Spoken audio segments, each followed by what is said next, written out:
Train যাত্রীদের মধ্যে বচসা, যাত্রীর প্রাণ বাঁচাতে রেললাইনে ঝাঁপ আরপিএফ কর্মীদের। অবশেষে দুর্ঘটনার সম্মুখীন হয়েও প্রাণে বাঁচলেন সকলেই। এমনই ঘটনার সাক্ষী থাকলো ব্যস্ততম দমদম স্টেশন। জানা যায়, এদিন দমদম স্টেশনের 2 নম্বর প্ল্যাটফর্মে ডাউন ব্যারাকপুর লোকাল প্রবেশ করার সময় কিছু যাত্রীর মধ্যে বচসা হয়। পরে তাতে জড়িয়ে পড়েন দায়িত্বে থাকা কিছু আরপিএফ কর্মীও। প্যাসেঞ্জার ঝগড়া হচ্ছে, তারপরে আরপিএফ আসে ঝামেলা মিটাবার জন্য।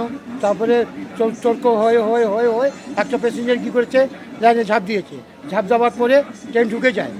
দুটো আরপিএফ ছিল, একটা আরপিএফ ঝাঁপ দিয়ে পার হয়ে যায়, আর একটা ম্যাডাম আরপিএফ ঝাঁপিয়ে পড়ে, লাইনে শুয়ে পড়ে। লাস্টে ট্রেন চলে গেল, ওই ঝাঁপ দিয়েছে, তার পা কেটে গেল, আরপিএফে ম্যাডাম সাহেবের একটা মাথা ফেটে গেছে। এই হলো এই চারটে। সেই সময় তাদের মধ্যে হাতাহাতিও বেঁধে যায়। এক যাত্রী ও 2 আরপিএফ কর্মী সেই মুহূর্তে রেল লাইনে পড়ে যান। তখনই স্টেশনে ট্রেন ঢোকায় তাদের উপর দিয়েই চলে যায় ট্রেন।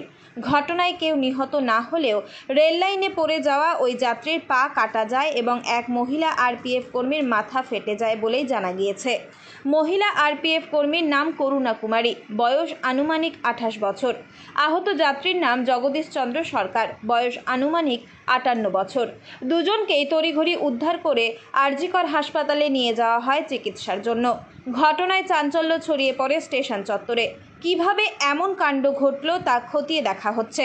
ওই যে ট্রেনে ঝামেলা হয়েছে, ঝামেলা হওয়ার পরে ওরা নেমেছে, নামার পরে আরপিএফ সঙ্গে এসে অপর তকাতকি হতে হতে লোকটা লাইনে নেমেছে। নেমে যাওয়ার পরে ঝাঁপ মেরে জিআরপি ঝাঁপ মেরে তারপরে ট্রেন ঢুকে গেছে। ট্রেন ঢুকে একটা জিআরপি তো ফাইট চলে গেছে, আর উনি ম্যাডাম আর একটা লোক, তার পা কাটা গেছে, ম্যাডামের মাথা ফেটে গেছে। ট্রেনে মানে পাবলিকের সঙ্গে ঝামেলা হয়েছে, এখানে নেমেছে, ওটা চুল যাচ্ছিলো, মানে কি করতে করতে কাটাকাটি করতে করতে এটা হলো। অল্পের জন্য প্রাণ বাঁচলেও বড়সড় দুর্ঘটনার হাত থেকে রক্ষা পেলেন সকলেই, বলছেন স্টেশনে থাকা রেলযাত্রীরা। উত্তর 24 পরগনা থেকে রুদ্র নারায়ণ রায়ের রিপোর্ট, লোকাল 18 বাংলা।